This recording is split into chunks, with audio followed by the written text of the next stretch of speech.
Okay, it's the 2025 CFL season going into week 10. Hamilton Tiger Cats and Saskatchewan Roughriders are still at the top of their divisions with no end in sight. Coming up next on the Rouge, White, and Blue.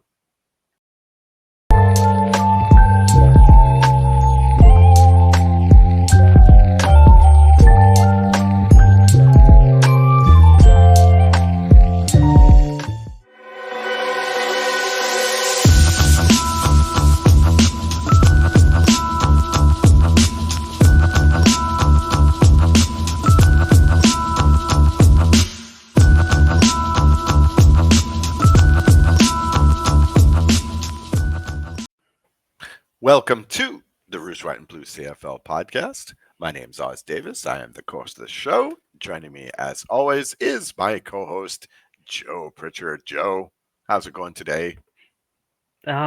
Slightly better than last week. I will say coming off a win always makes me feel slightly better. This week I don't know. I don't know about that. I couldn't relate. Let's get started. Let's just get right into it. Interesting week. I don't know if it was a good week. Interesting week in the CFL. We started off the week with Ottawa Redblacks 31, Calgary Stampeders 17. And Joe, my first question Wasn't is: even that much. were you wrong about the Stampeders again, Joe? Yep. Don't mind being wrong about them if they're going to lose, right? Well, yeah, about it. Well, this for those into such things, this line started at Calgary being 3.5 point favorites, and by game time, Ottawa were 5.5 point favorites. That's a 9 point swing. I can't recall ever seeing such a big swing in the CFL before. Pretty obvious why. Not only were the Stamps playing without Vernon Adams, they're also missing about 27 receivers. Of those 18 receivers that they trotted out there during the preseason, I think they're down to about 3 now. Of course, Reggie Begelton is out for the season. Jalen Philpott was out in this game. Damian Alford is out now. Not much can happen in the offense. Dominique Grimes is still around, but 4 catches for 103 yards and 1 touchdown. Looks good for your fantasy team. 11 targets, 4 catches. Mm-hmm. So, PJ Walker, well, let's just say in the fourth quarter of this game that the TSN crew stated that Vernon Adams would be back at quarterback. I'm sure in the next game, I'm sure nobody in Calgary is sad about that. Took until the fourth quarter to get that first bat-sling touchdown in this game for the Stamps. So Stamps now have lost 2 in a row, but it's just a long blip going in or hosting Winnipeg next week, right, Joe? We'll see. I mean, teams without their starting quarterbacks look a heck of a lot different than teams with them. So Mhm. that's gonna change a lot of things for whichever team isn't gonna have their starter. Yep. And I think I know which one that is next week. For Ottawa Redblacks, this is how a team I feel like is supposed to look coming out of the bye. That receiving core on the Redblacks, which has always been the highlight of this roster as far as I'm concerned this season, was great. Eugene Lewis, 5 catches for 110 yards. Justin Hardy had 5 catches. He had the 2 touchdowns for the Ottawa offense in this game. Ottawa wins. Toronto loses. Ottawa still has hope for this season, Joe, or Yeah, I mean that's the inevitable. performance you wanted to see all season. Granted, it was against a team that was injured coming in, but you still gotta do it. You still gotta finish up, right? Sure, of course. Yeah. These I games mean, don't need. the mere fact that I even question their ability to do that should tell you something, right? Well, football is a difficult game, and Yeah, the gap between starting quarterback and backup quarterback is often large. Although this year that line has been blurred beyond recognition in the CFL. I think we have one team that's keeping their quarterback standing this season. Maybe two. Those two teams in first place. Okay, well we'll see going forward on Ottawa. I was ready to come on here and brag about how great the East is, but I guess that didn't work out so well for me. Um, Game two. Here you go, Joe. You ready for this one? Game two. Winnipeg Blue Bombers 31, Toronto Argonauts 13. Oh, wait. That was No. the halftime score. Okay, so the final score on this bad boy was Winnipeg Blue Bombers 40, Toronto Argonauts 31. I mean, like we like to say, if you like scoring, this was your game. Last week we had a 70-point game. This week we have a 71-point game. And believe it or not, at 9 points, that was the closest game of the season for Winnipeg so far. Uh, what did you come away with? I came away with the fact that the offense owed Trey Vavel and Willie Jefferson both a 2-4 from Trans Canada Brewing.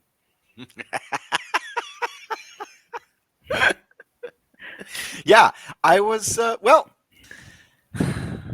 In looking back at this game, I was a little bit back and forth because I felt that like okay, there were Winnipeg showed a couple of minuses. The defense Field could side not. corner, quarterback. Right. Well, I mean, okay. I was actually looking on the other side of the ball because yes, Jefferson finally had, you know, a Jefferson game. Really was a one-man wrecking crew on the defense. However, he doesn't play in the secondary, and wow, the defense could not stop Devonta Coxey in this game. Just monster game, 9 catches for 187 yards, 2 touchdowns. I think you're going to see a lot of long ball next week against Calgary. I think this Uh huh. might be what teams are looking at going forward. Oh yeah, I mean it's been there for weeks, uh, so why not? They did try a different starter at field side corner. mhm, Actually switched up their mhm, secondary quite a bit, moving Reddick Cramdy from nickel, strong side linebacker, whatever you want to call that position, back to safety. Bumped Jamal Parker out to field side corner. Marquise Bridges on the bench, and then Parker gets hurt, and then Trey Vavel has to come in play field side corner. Not quite as dynamic on the field side corner as he is returning kicks. Definitely uh, is up and down doing that though, right? Because Vavel had some mental mistakes earlier in the year. I was about ready to be like, okay, let's change this up. He's going to hurt us more than he's going to help us. Shows how much I know, right? But at field side corner, he's not quite there yet. So next week, if Jamal Parker's out, there'll be probably a third new starter in 3 weeks at field side corner. It did feel like there was more cohesion in the backside of the defense. At the same time, there was an obvious hole once Jamal Parker came out of the game. Because once he came out, all of a sudden Toronto's shooting the lights out. So if they mhm. can find another body to fit into that position and make it work, even if they go back to Bridges, with Cramdy being the safety now, maybe that helps. Mhm. Okay. Well, they're going to test it. They're going to get tested next week on that one. That's for They sure. sure are. Um, good way to Early and test that. often. And they Mhm, better. They like Calgary better test them, right? mhm, mhm, mhm, mhm, mhm, mhm. Yeah, yeah. Calgary needs a win next week for sure. Now, I'm sure you wanted to talk about the Winnipeg woes at quarterback. Uh, but and then of course, if you look at the line, it looks terrible. You know, Chris Streveler at 3 interceptions. But I mean, okay. So here's the thing, and again, I'm back and forth on this one. All right, sure. First quarter, pick six, score is now 7-7. Okay, Right. And that's a you tough got one. Toronto in the game. Okay. Yeah, that's a tough one. Like he has a low arm slot. Like he doesn't go over the top. It's more like a sling from here. and that's easier to tip than a pass that starts up here, right? mhm, But mhm. it's on the board, it counts. The other Right. two were far less excusable.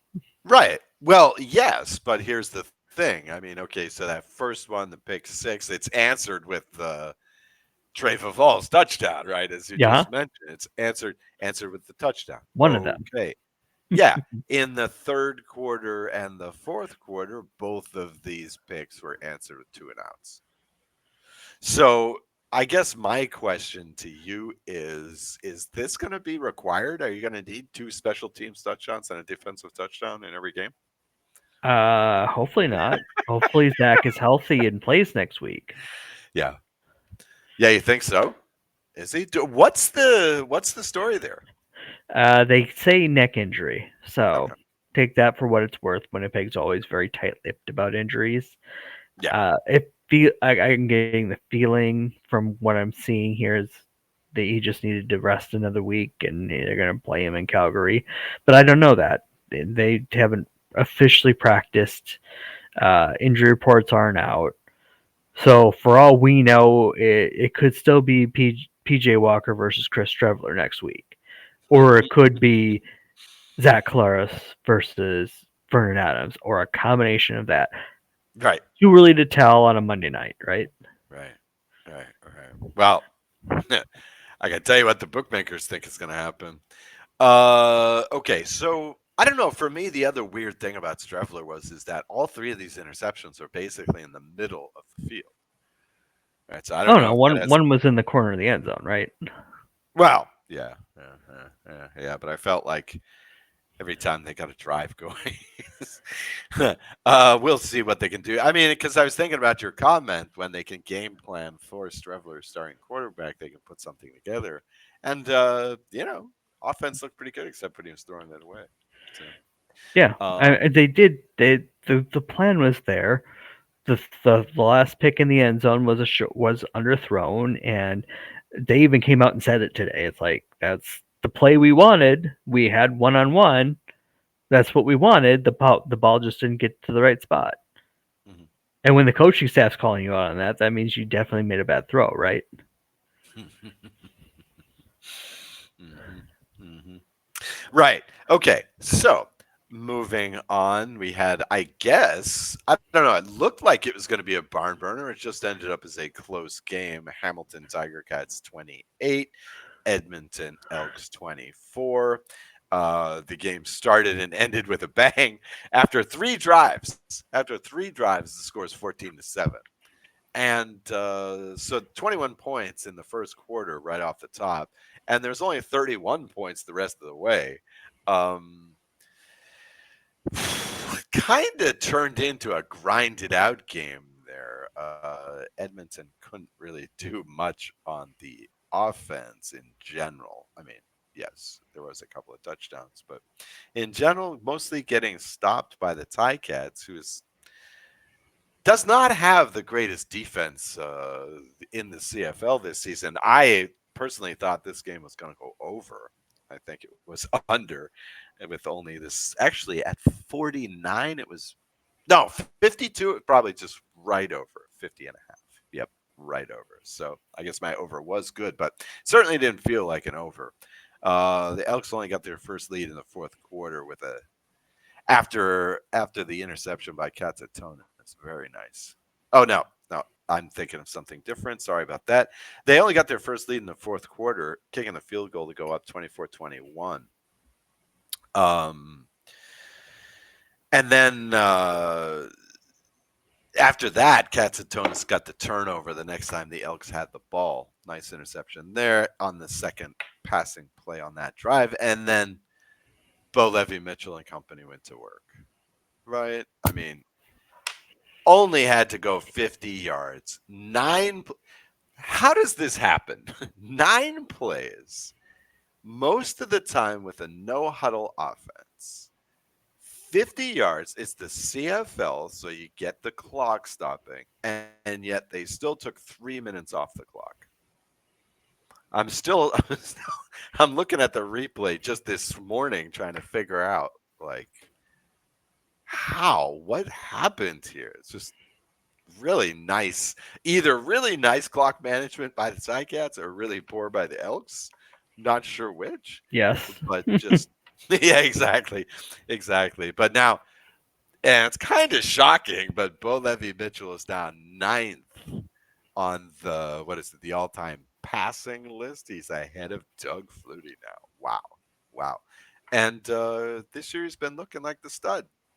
Um, I'm glad of it. It's really nice to have him back after a couple of years yeah, of yeah. wondering if it was coming to an end. Yeah, someday maybe this story will come out exactly what happened around these COVID years where it looked Shoulder like injury. yeah, it looked like he had just dropped off the cliff for good there. Um, and then everybody lost faith in him, et cetera, et cetera. With the minute and 16 left, okay, so this was the big point of contention, at least in the Twitterverse. With 116 left, Fajardo found Kalen Julian Grant in the end zone. And a pretty embarrassing drop there by KJG. A lot of the online crowd was quite miffed at this. This is the second big drop in 2 weeks for him. Hmm. Um, I mean, how much should we put on one man? Probably not too much, but he needs to make these catches here. And the Elks are hanging by a thread on these games. Yeah, I mean, So when it's that close, you need people that can step up and make plays. When you're needing every single thing to go right for you, you better make that. You better make the easy ones, right? yeah, yeah, it's true. It's true. Um, okay, yeah, I'm not sure what else to say. I have to start saying nice things about the Hamilton Tiger Cats. I guess that's not six in a row. They are in undisputed first place in the eastern side of the table now because of this final game. Oh my God. Saskatchewan Roughriders 34, Montreal Alouettes 6. Okay. I Can guess I I'll sum have it to up? do. Can I sum it Yeah, up for you? sure. Go for it. So the Alouettes, and actually, I was reminded of this because I got a repeat of an email.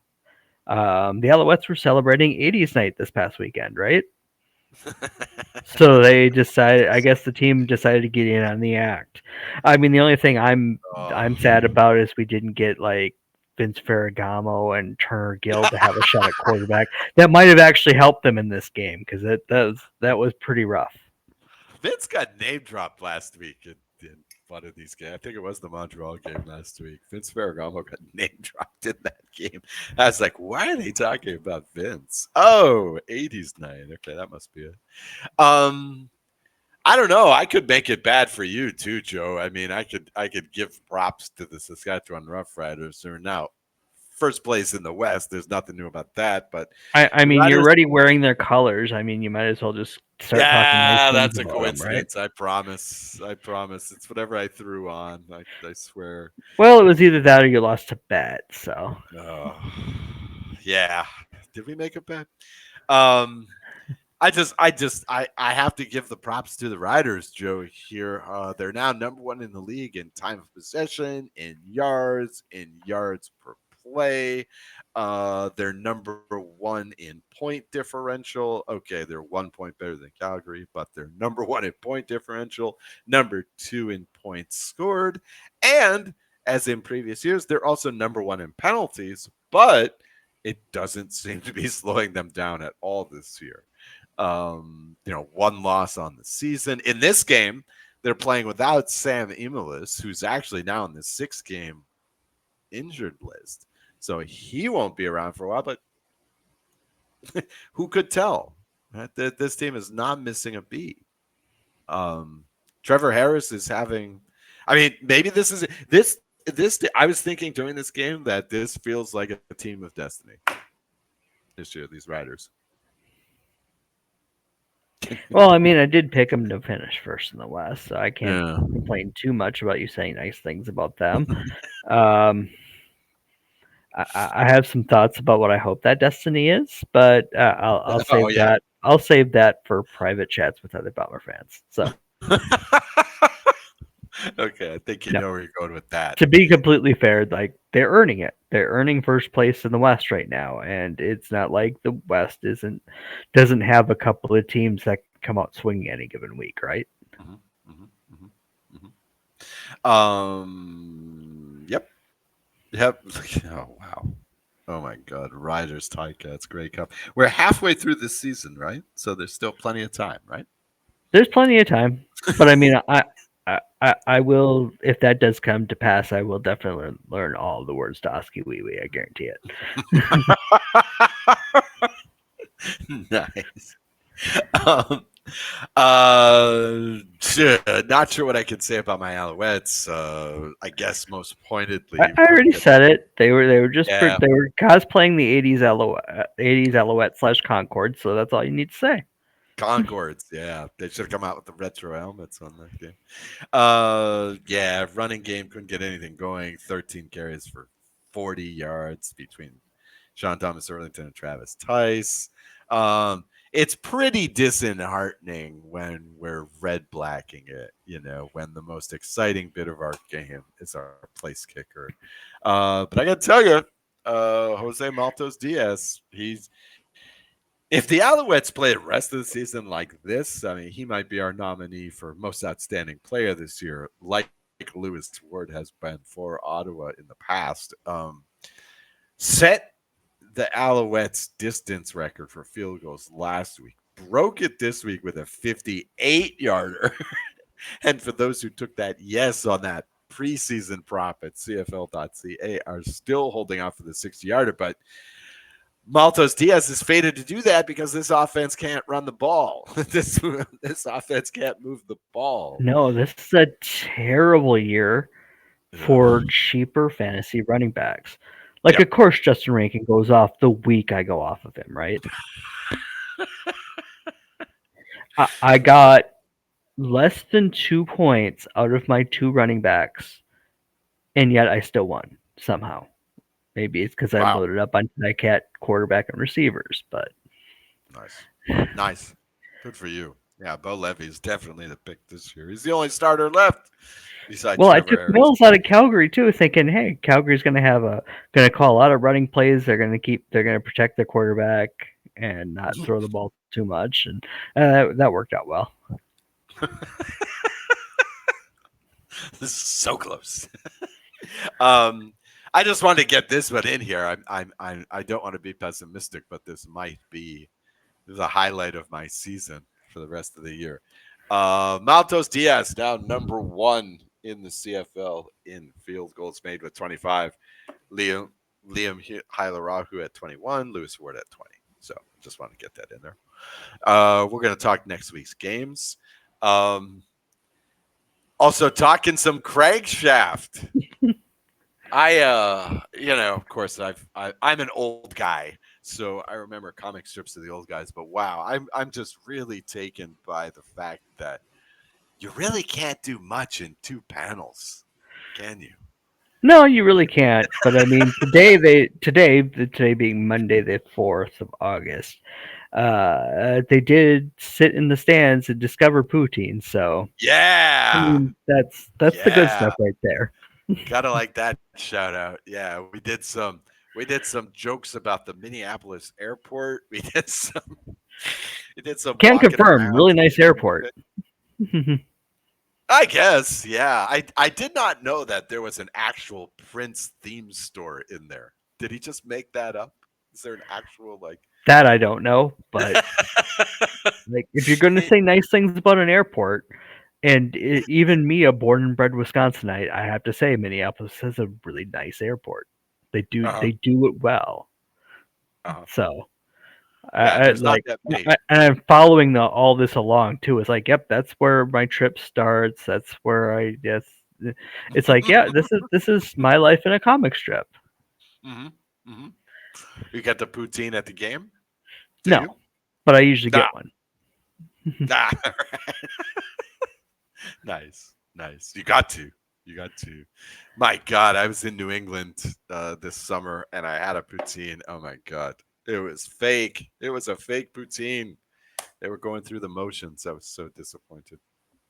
In any case, Yes, if they give you shredded cheese on it, just send it back. oh Mhm. man, I was so disappointed. They've been talking about how Canadian tourism is down to the U.S. this year. Yeah, this is why inferior poutine trying to sell this as the real thing. All right, That so among let's. other things, yes. I'm trying to take it away from the other things. Okay, so next week's games. Wow, and if you had shown me some of these lines, some of these numbers at the beginning of the season, I probably would have been shocked. Not so much now. Starting the week with BC Lions at Hamilton Tiger Cats. I will say this: the home team is favored in all 4 games this week. All right, you want to guess the line on this one? Ticats are favored. Hamilton 6.5. 6.5. Wow. Okay, the book is being kind plus 3.5. I'm not sure why Hmm. this is so low, Maybe they except think Nathan Rourke is going to help with the fireworks show, right? maybe. I Which mean, has that's the happened. thing. I mean, like there's been games where BC's been competitive because Nathan Rourke will go off, and Mhm. the defense will just let him down in the end. So I guess the bookmakers are saying this is what's going to happen. Yeah. Because okay, Hamilton. I mean that the one game a couple of weeks ago, notwithstanding, Hamilton defense has been pretty porous this year. I guess they were okay against the Elks last week, but nothing amazing. That's for sure. This team is low on the pass rush. They're low on the turnovers. On defense, they're just there to spin the scoreboard on you. So maybe I don't. I'm not even sure I would call this an upset if BC did win this game. I wouldn't be surprised. On the other hand, BC has not been playing the East well this year. Right. Okay. So second game is Edmonton Well, did we Elks. even do it? Do we even do our picks? Oh, geez, sorry, I didn't even make our pick. Okay. What would you take in this game, Joe? I'm You want to taking go Hamilton, and I'm not even going Hamilton? to sweat it. Okay. All right. Well, to be contrarian, I'll go BC Lions. Okay. Sorry, I don't. I'm so excited about this next game, right? Yeah. Edmonton Elks at Montreal Alouettes. I'm not excited about this game. I'm not excited about this game. I got a very bad feeling about this game. Pro tip: don't Uh, throw this one back to the I 80s. It won't work out well for you. oh oh god. Yeah, well, I don't think the Elks need Warren Moon. I think they might just need Cody Fajardo with a, revenge-minded attitude on the Alouettes. I really, really, really think that some people in Montreal are going to be regretting that transaction after this game. Don't like to bet against my own team, but I'm going to in this one. This is how depressed I am right now about this team. I'm taking Edmonton, definitely plus the 4.5, which is the line. Okay. I'll be contrarian. I will say that Montreal had a bad outing last week. Montreal's a good team. Well, Edmonton's not a good team, and Montreal's at home. You know, you give me no, the, Davis Alexander, and I'm like, I'm not even gonna blink an eye. But you well, have to think about it with the fact that Davis Alexander's out and is going to be out for a little bit. But at the same time, Edmonton needs to finish.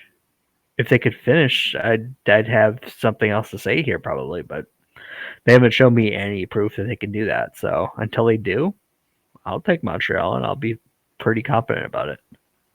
what has Montreal shown you that they can come back? Do they have to? you know, well, well, I mean, if This you're is looking this. at I'm kind of in the same spot as I was last week with Ottawa. It's like Ottawa had like everything given to them last week. Mhm. Like the game was handed to them on a silver platter, and I still had my doubts that they could even do that. Edmonton doesn't have that happening. They're on the road. Montreal's a pretty good team. They did lay an egg last week. These things happen. Gives them a reason to come out Well, fired up.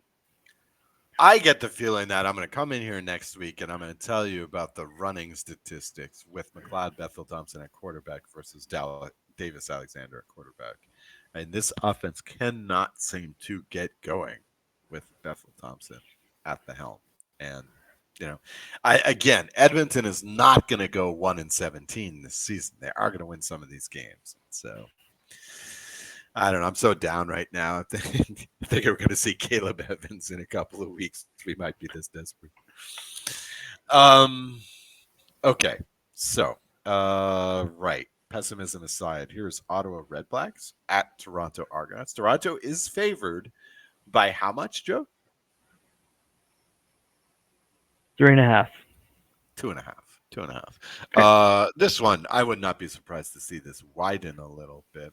Toronto hasn't exactly been fireworks this season.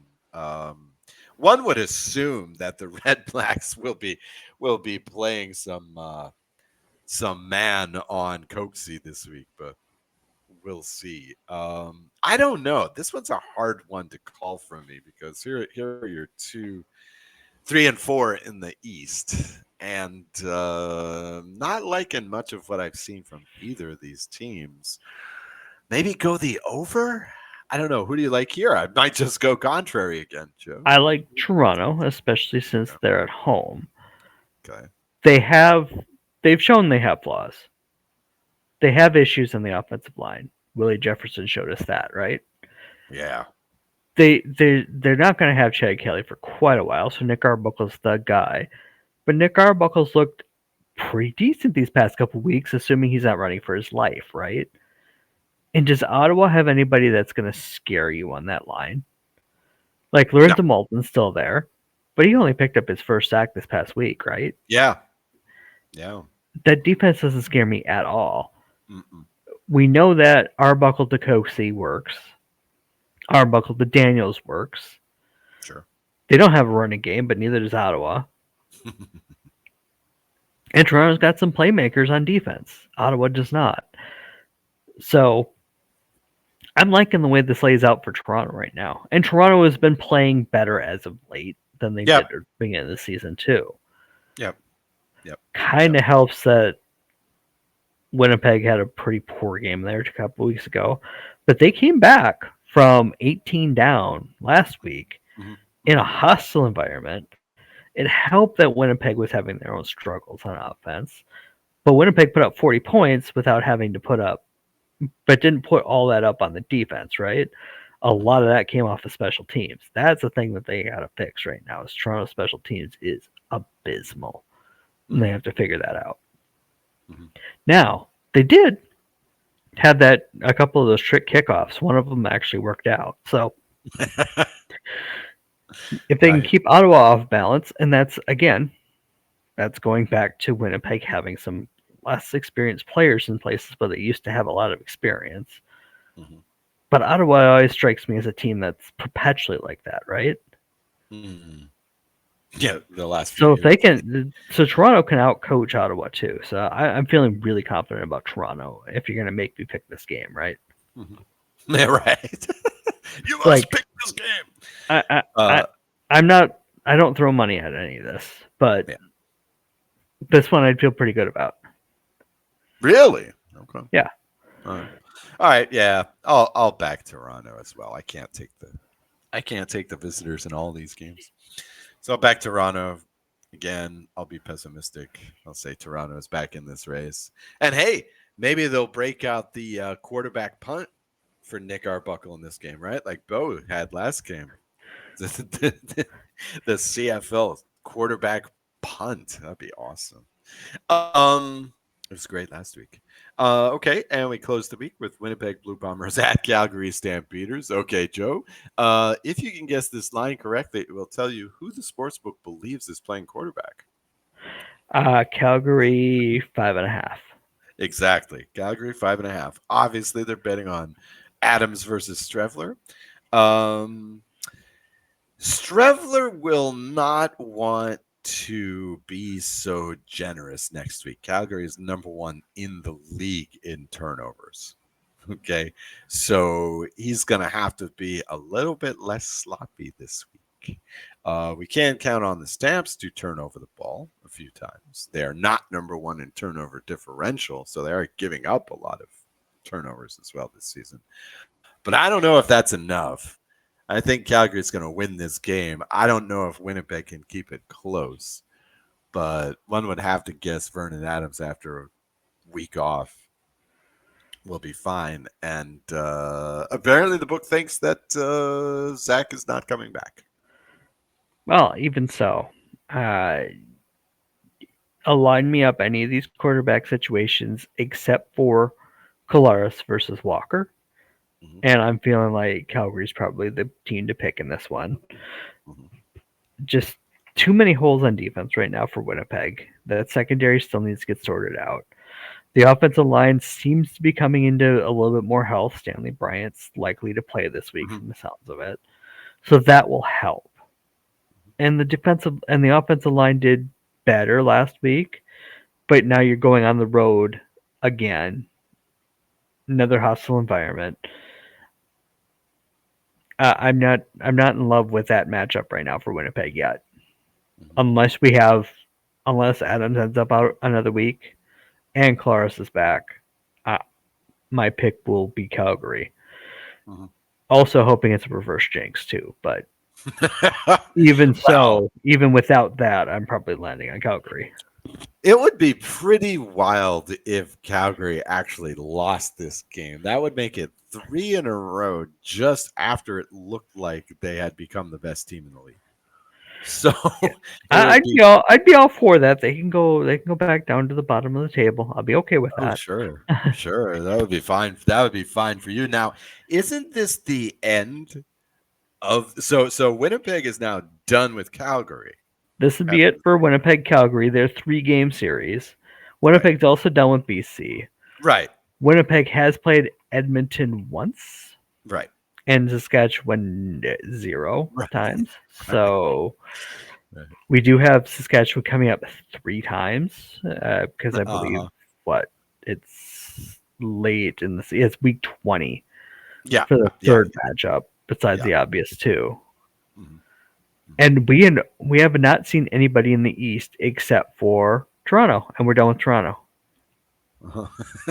Like this year's schedule, the way it Yeah. lined up as far as who's playing who when, on the Winnipeg side, Yeah. uh, I've seen better. That Winnipeg schedule is bizarre this season. And they're in the midst of that, what, 10 weeks, 11 weeks without a bye. Right after So, two in the first 6 weeks. right. Right, right. So yeah, Winnipeg got the very odd schedule this year, to say the least. The schedule makers were not kind. Okay, so yeah, if Winnipeg pulls this off, they leapfrog back into second place. So I guess that would be nice for the Bombers as well. But It yeah, would be. I But got right I now, got all I'm thinking about as a Bomber fan is yeah okay, let's get to November. We're the yeah ones that know how to win in early November. Late November's or mid November is a little bit more questionable, but we know how to win in early November for sure. So hmm we get there, we'll feel okay. hmm hmm Nice to have a home game there too, but what can you do? yes. So let's see. Okay, so if Winnipeg lost and BC won, that would put Winnipeg at 4-4 and BC at 4-5. And then depending on who wins in the East, that third place East team would be 3-6 either way. So even if Winnipeg loses, they're still in it.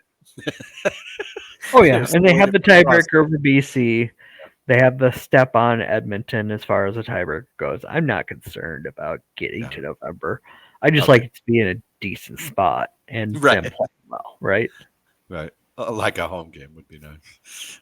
Yeah, I'll take a home Oh, game. yeah. Well, they're almost yeah, they're almost past their negative point differential. So, whew, Winnipeg, what a season for them, huh? Double Yeah, digit wins and losses all lots of year. ups and downs. Yeah. Yeah, that's for sure. Roller coaster ride. Right. Okay. Well, that puts a bow on week what, 9? Jesus. Okay, week 9 of the season. That will do it for the Rouge, White, and Blue CFL podcast. My name's Oz Davis. For my co-host Joe Pritchard, we are out of here. We'll talk to you next week. and enjoy the games.